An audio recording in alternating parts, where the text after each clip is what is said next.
two is also the government really, is really pushing, encouraging Chinese companies to go out. That's one reason why they have this Belt Road, Silk Road, you name it, and also the free trade area.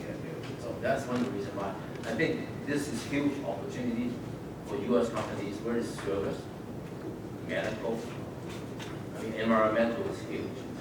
I used to work with a waste management subsidiary, Wheeler's Rate in Shanghai. They have a 40% joint venture. And they go after every single city. I mean, the second, third, T city where you have a lot of pollution. So that's, China, they are burning a lot of garbage, incinerator. I mean, this is no landfill. This is no way. So you need a lot of technology. And to be honest, U.S. have a lot of technology. I think it's a matter of getting the right partners together. And certainly, I think the government, U.S. government, should help technology, maybe forming joint ventures in China. And that's going to my next question in terms of maybe for partners is, do you recommend on your filing of trademark China as well as other jurisdictions like Europe, U.S., and current, do you recommend it? Trademarks? U.S. companies to do business in China, you recommend to register trademarks in China. You don't need to register in Europe too. Yeah. You don't know production. Protection of trademarks in Europe should be much better than China. Yeah. So I recommend to register only in China. For patents, okay, in the company I worked before, Lear Corporation, when Lear Corporation has any invention for apply for a patent, Lear Corporation will apply patents in the US, in Germany, and also in China, and sometimes also in India.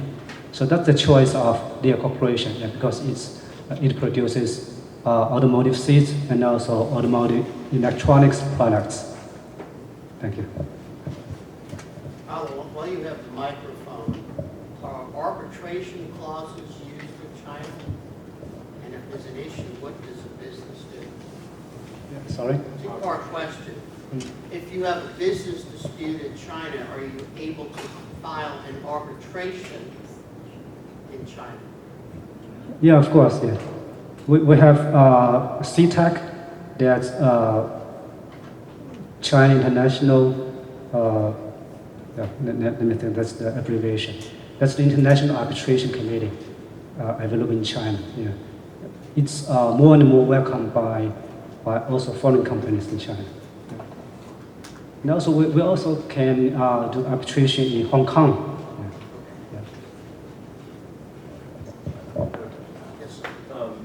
So we set up a joint venture in China a couple of years ago, and I found our biggest issue over there is the length of time it takes our customers to pay us.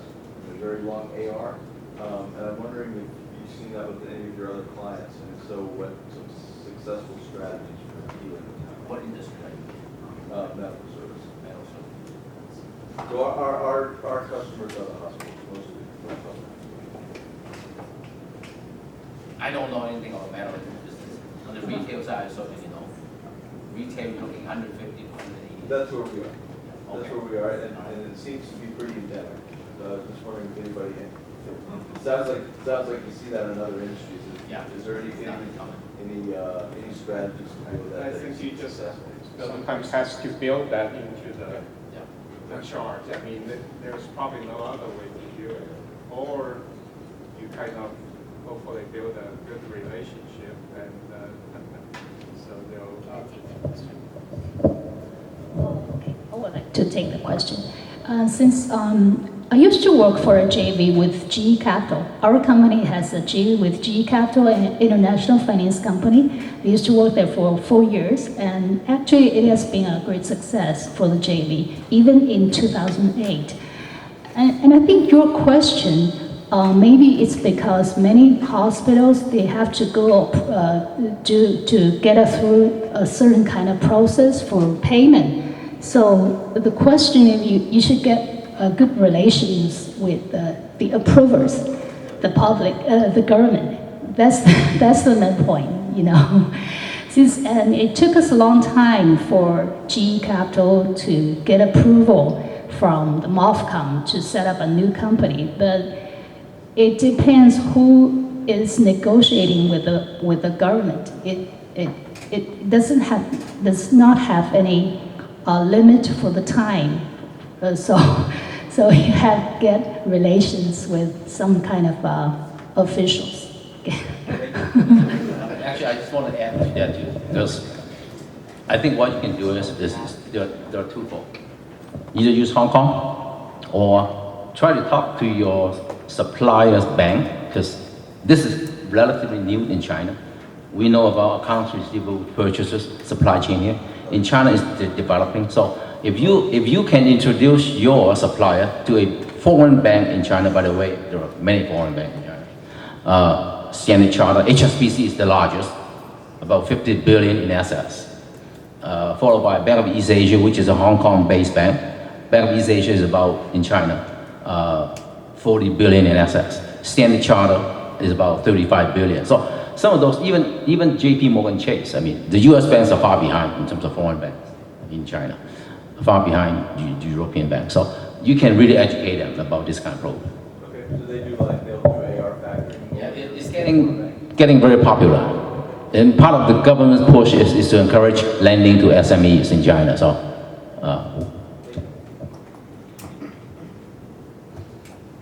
Yes, ma'am. This is really a question with respect to intellectual property, and particularly as it relates to the enforcement of the laws. One is, can you elaborate a bit on the enforcement of the laws that are in place, and do you see that they are becoming more, better enforced and more sophisticated as the IT sector, the tech sector within China is also growing with Chinese firms? Yeah, you're right. Enforcement of IP law in China has been a problem in the past years, especially when the defendant or the infringer is a small company.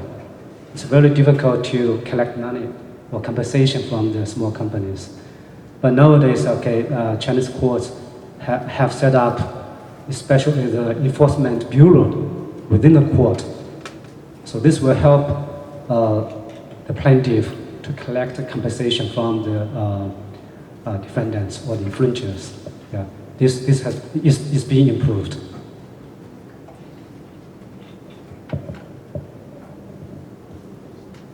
Any other questions?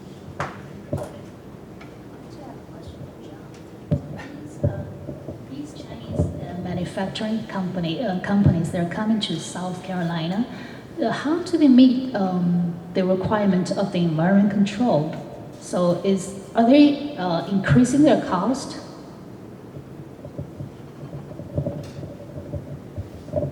Well, since one of the sponsors is an accounting firm, so I'll do a little bit pitch for the accounting firm too. So I'll add this question along with the environmental thing, which is the answer I usually tell the Chinese prospects are that if you and I were making the same thing in China, either in the same city or in different cities, you can bet for sure that we'll have a very different cost structure, even though we do the same thing, because we may happen to know the tax bureau or the local environmental control people, so our cost could be lower than yours meeting the same requirements. But in the US, if you didn't plan to do a production facility in the US, you don't need to worry about environmental control thing. But if you know that you have your peer having similar operation in the US, you can almost bet that it can be addressed. In other words, if we can send people to the universe, we know how to control the emission or find solution to environmental control, and it's just about the cost. And another thing is that if this product were made in the US, the same product can be sold at a higher price, no matter it's in domestic US or export to other parts of the world. Actually, more and more so, we see Chinese companies coming here, and among all the reasons, this is another reason that they want to set up a facility in the US, because they know that their product can be sold at a premium price comparing to the same type of product, meeting the same requirements with the same quality certification. And so that's a premium they are looking for. Why is that? Is that the perception of the quality of the product? Yes, I think I think the Chinese believe that there are certain standards that you have to meet when you produce this here in the U.S. and especially in food products. I mean, actually, that's another sector that Fang and us, when we drove this way this morning, we were talking about another project. And so there are different industries that, every client is so different when they are thinking about to set up a facility here in the US. So that's one thing that I enjoy my job the most, is that one, they have to be probably the most competitive company in China by Chinese standard or by global standard. They tend to be a better managed company for one, otherwise they would never even dare to set up a facility in the US. I'm talking about production, I mean.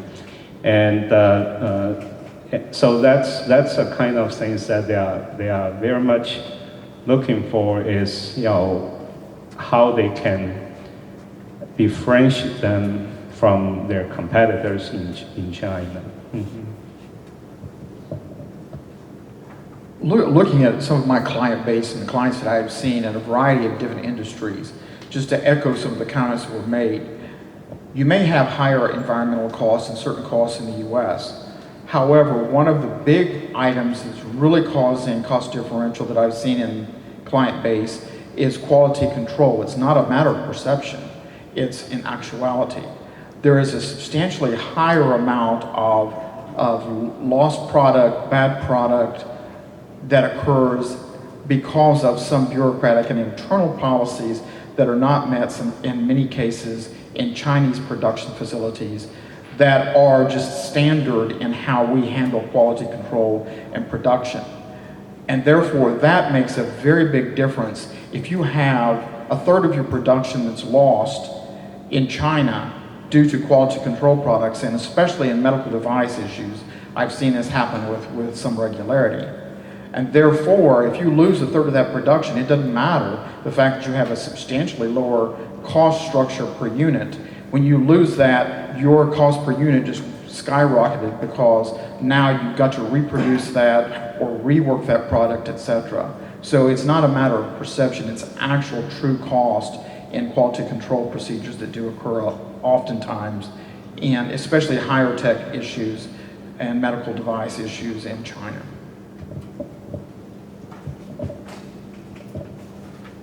Any other questions? Any other comments from the panel? I guess I would make one comment. I think this, the takeaway, really, I really want to encourage companies who are sourcing from China, industrial products, metal, think seriously about doing the opposite. And the takeaway is we have 300 million people in the U.S. and there's 1.2 billion people in China. And the opportunities are enormous. And the opportunities are enormous in many sectors of the economy to make money and to do business over there. Plus, as Warren told me a few months ago, the Chinese government is looking at Chinese businesses to put money into America and to buy up businesses, to joint venture. So put your noodling cap on, try to come up with an idea. We'll be at the reception, and we're all, Mark? Just a reminder, our office is on the 16th floor. Yeah, I was going to say that. Okay. So Everybody else. I want to thank the panel very much, everybody.